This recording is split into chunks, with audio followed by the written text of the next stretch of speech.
Mark asks, what role does church have in an ever-changing society, particularly when we think of things like the COVID-19 crisis?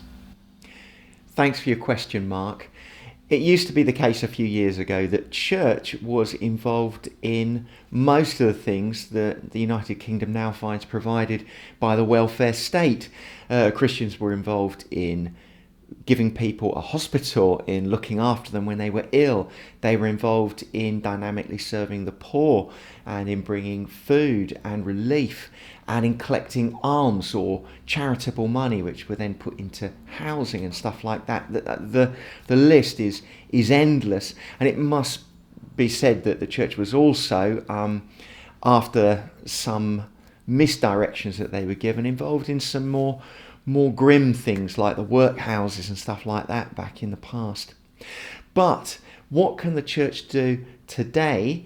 Ever since the dawn of the welfare state in the United Kingdom, the swing of the church has been more to focus on the spiritual, sometimes sadly to the exclusion of physically helping people and being more practically involved in people's lives.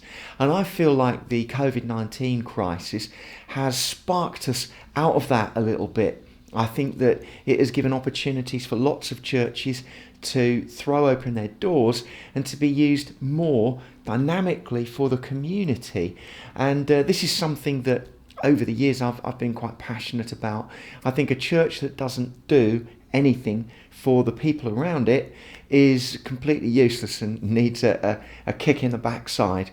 And so I've always tried to have a focus in my ministry of encouraging the churches I've been privileged to be the minister of to get involved with social action. Those things have included chaplaincy roles, so working with the police and working alongside the police, supporting people in hospitals, that's both staff and patients, doing things along the lines of the food bank, food projects. I worked for many years in a drug and alcohol rehab centre, which was run by the church and which was a very, very lovely organisation. All sorts of things along those lines. So my heart's desire, and I believe the calling of God himself, is for the church to do lots of practical and wonderful things and show his love to the world. Do churches always do that? No. Sometimes they can become middle-class social clubs, and that's certainly not a church I would want to be a part of for very long.